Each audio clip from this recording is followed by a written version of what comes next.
कि हम किनकी गाथा गाना चाह रहे हैं। कथा में तो हम गाथा गाते हैं ना कि ये ऐसे किए वो ऐसे किए, तो हम वैसे लोगों का गाथा गा रहे हैं जो पिछड़ों, अति पिछड़ों, दलितों को दबाने वाले लोग रहे। ये जो सामंतवाद, मनुवाद और ब्राह्मणवाद है जी, ये हमारे भारत पर अगर हावी है तो किसकी वजह से हावी है, क्यों हावी है?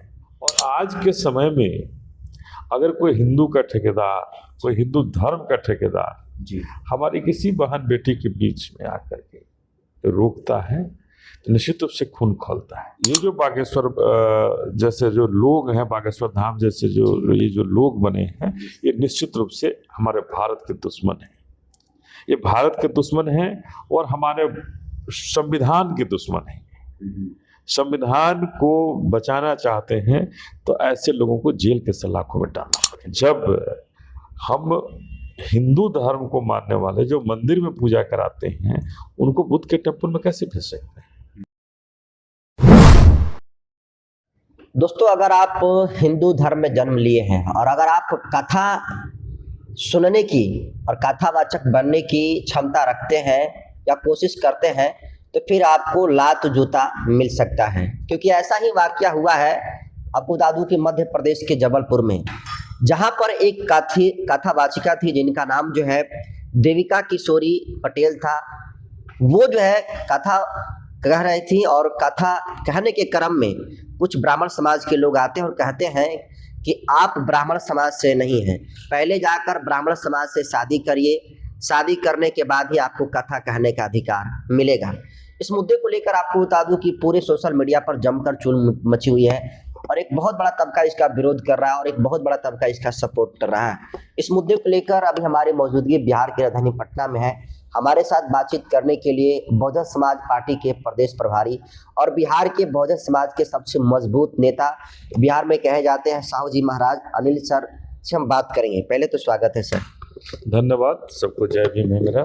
सर, जिस तरीके से देविका किशोरी पटेल के साथ हुआ है कि आप वो कथा कहने का काम करती थी, लेकिन उन्हें कथा कहने के क्रम में ही बेइज्जती किया गया और कहा गया कि पहले जाइए किसी ब्राह्मण व्यक्ति से शादी करिए तब कथा कहने का अधिकार है।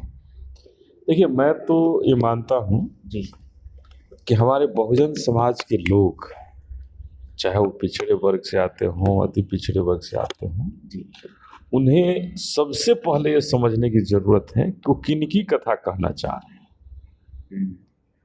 हम सवाल सीधा हमारा है कि हम किनकी गाथा गाना चाह रहे हैं। कथा में तो हम गाथा गाते हैं ना कि ये ऐसे किए वो ऐसे किए, तो हम वैसे लोगों का गाथा गा रहे हैं जो पिछड़ों, अति पिछड़ों, दलितों को दबाने वाले लोग रहे, जो हमारे बहुजन समाज को एक गलत दिशा में रखे, उनको एक पिंजरे में बंद रखे जी, और हम उन पिंजरे में बंद रहने जिन्होंने हमें रखा, हम उसके लिए कथा कर रहे हैं। हम उन्हें अपना महापुरुष बता रहे हैं, हम उन्हें अपना भगवान बता रहे हैं। तो ऐसे लोगों के लिए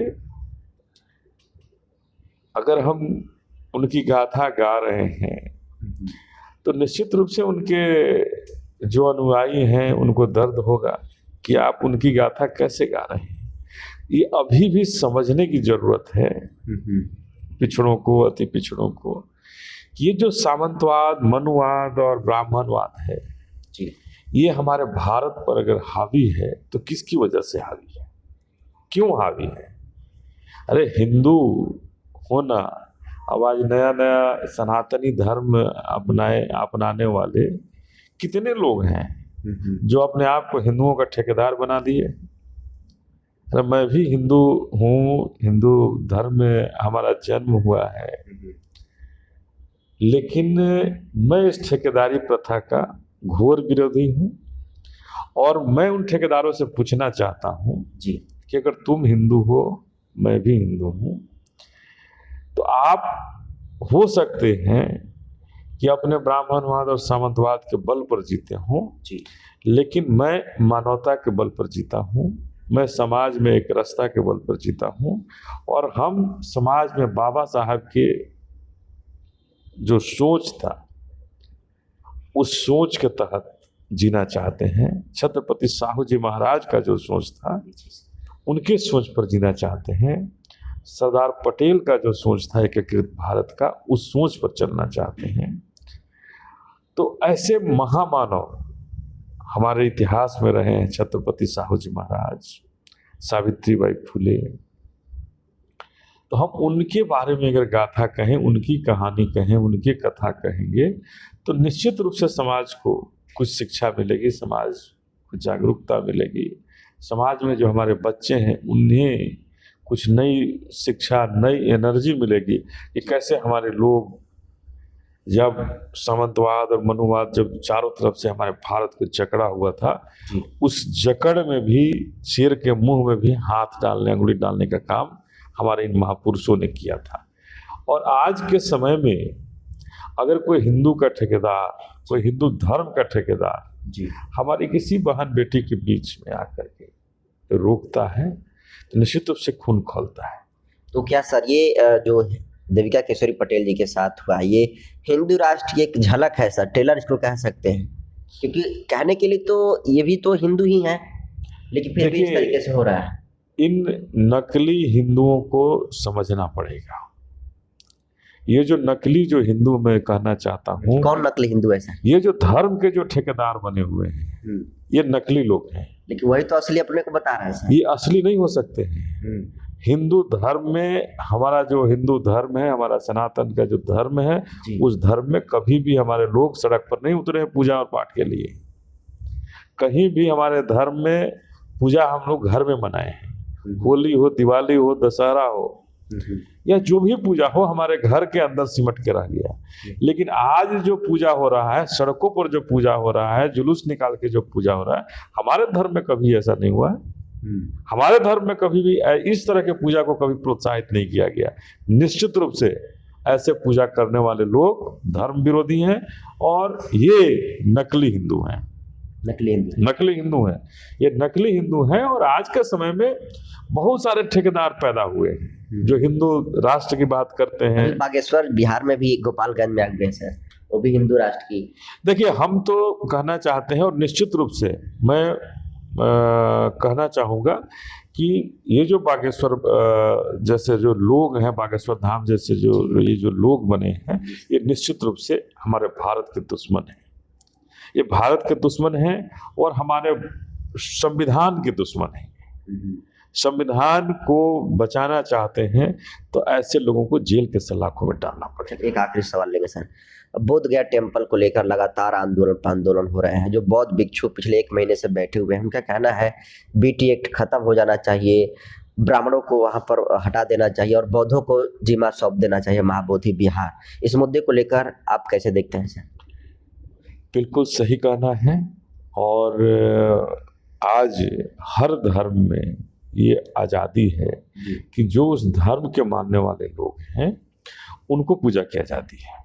अगर हम मस्जिद में जाएं तो वहाँ मौलवी हैं, मौलवी साहब लोग हैं जो पूजा, वहाँ अपने धर्म की बात पढ़ाते हैं, पढ़ते हैं और सब कुछ करते हैं। मंदिरों में जाएं तो यहाँ के आज भी ब्राह्मण वर्ग है जो सब कुछ बताता है, कैसे करना है, ये करना है, वो करना है। हर ट्रस्ट में लगभग वही लोग हैं। चाहे जिस मंदिर, जिस टेम्पल की आप बात कर लीजिए, ईसाई के यहाँ जाइए तो पादरी लोग हैं। तो फिर हमारे बुद्ध के मंदिरों में जहाँ बुद्ध जी की प्रतिमा लगी हुई है, भगवान बुद्ध को मानने वाले लोग क्यों नहीं रख सकते? जब हम हिंदू धर्म को मानने वाले जो मंदिर में पूजा कराते हैं उनको बुद्ध के टेम्पल में कैसे भेज सकते हैं? ये निश्चित रूप से बुद्ध के का जो आदर्श था, जो सिद्धांत था, उसको खत्म करने वाले लोग हैं। और ये पार्टियां भी, जो सरकार में डबल इंजन की जो सरकार है, ये भी नहीं चाहती है कि हमारे यहाँ बुद्धिज्म बढ़े, हमारे यहाँ बुद्धिस्ट बढ़े। इसको सीमित करने के लिए, इसको रोकने के लिए उन्होंने टेक्निक अपनाया है कि वहाँ बौद्ध भिक्षु ही नहीं रहेंगे तो बौद्ध की बात कौन करेगा? तो वहाँ ब्राह्मणों को स्थापित कर दिया गया कि वहाँ वो शिवलिंग की स्थापना करें, शिव की पूजा कराएं और बौद्ध को और बुद्ध को खत्म करने का साजिश करें।